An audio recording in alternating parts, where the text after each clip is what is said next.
हम देखते हैं जिधर जाते हैं कि ये पांचवा सील सबका जो है सबसे कठिन लगता है, इसका लोग पालन नहीं कर पाते हैं। 10% 100% में 10% लोग इसका पालन करते हैं, बाकी पालन ठीक से नहीं कर पाते।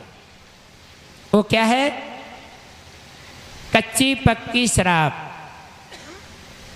कहा ना, सूरा, सूरा माने शराब, कच्ची पक्की।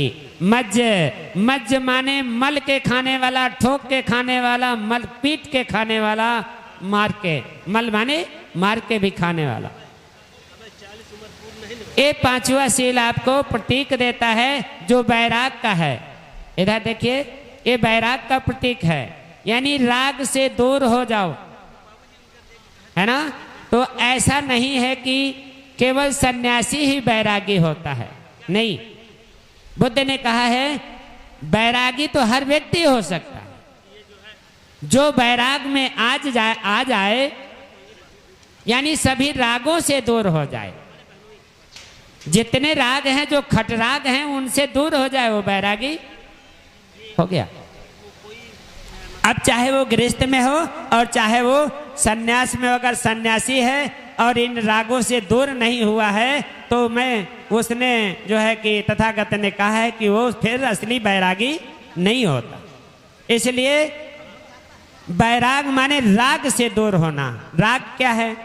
काम है, क्रोध है, मोह है, अहंकार है, तृष्णा है, भय है, लालच है। ये जो है ये भय में, ये बैराग में, ये सब राग में आता है। इसी की वजह से आप झूठ बोलते हैं, चोरी करते हैं, व्यभिचार करते हैं, छल कपट करते हैं, किसी की ठगेमारी करते हैं, लयवारी लूटमारी करते हैं। किसकी वजह से? राग की वजह से आपके शरीर में राग उत्पन्न होता है, ये कहा गया है। इसका हमें पूर्ण रूप से पांचवें सील का अगर पालन कर लिया तो चारों सील आपके पीछे पीछे वो तो अपने आप ही मजबूत हो जाएंगे।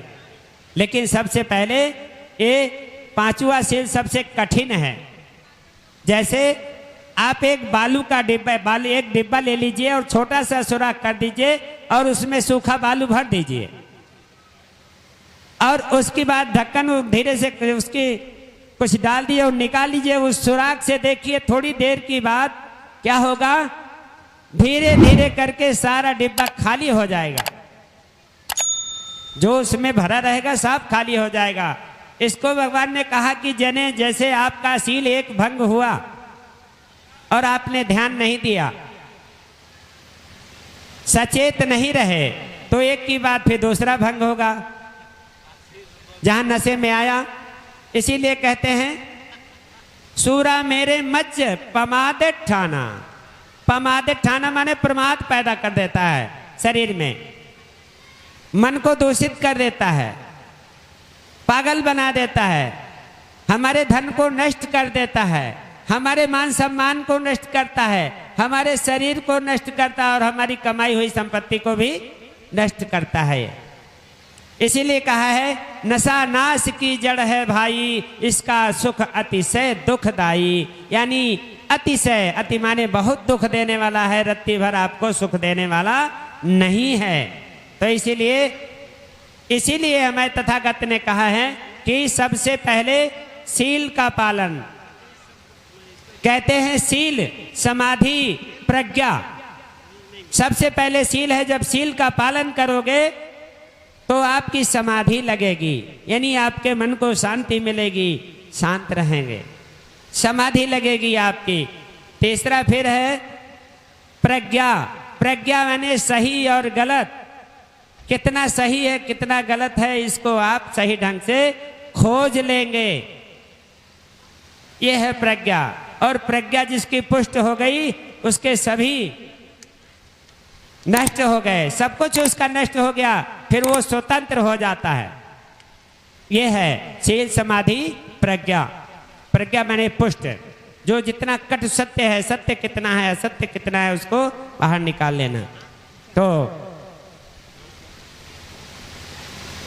ये भगवान बुद्ध ने जो बताया, हमारी इनको पाली में अभी हम सभी लोग भिक्षु संघ और आप लोगों ने पाली में दोहराया। तीन रत्न जो बुद्ध के हैं वो आप लोग जानते ही हैं कि हमें ज्ञान पढ़ना चाहिए, हमें ज्ञानियों की संगत करना चाहिए, उच्चतम ज्ञानी बनना चाहिए, ताकि आप ज्ञानियों का सम्मान होता है संसार में। यह वह देश है, यहाँ ज्ञानियों का देश है, ये बुद्धिजीवी लोगों का देश है, इसीलिए बुद्ध प्रदेश कहा जाता। बुद्ध के नाम से इसको क्या कहते हैं, इस देश को क्या कहा जाता? विश्व गुरु। विश्व गुरु का देश माना जाता है। दूसरे लोग वहां से आते हैं तो हम लोग जाते बोध गया में, कपिल वस्तु में देखते हैं तो उल्टा कदम जाते हैं जब तक बुद्ध के दर्शन करके फिर उधर पीठ नहीं दिखाते हैं और सीधे उल्टे कदम जाते हैं हाथ जोड़े जोड़े, और जब गेट के बगल हो जाते हैं तब जाके पीठ उनकी दिखाते हैं। कितना बड़ा सम्मान देते हैं। तो वो चीज है, उसको आप लोग समझें और शील का पालन करें। सुख से ईमानदारी के साथ भाईचारा के साथ अपना जीवन यापन करें। एक दूसरे को सुख दुख में भागीदार हो, एक दूसरे की बढ़ चढ़ के हम में आगे बढ़ चढ़ करके हिस्सा लें, एक दूसरे की मदद करें।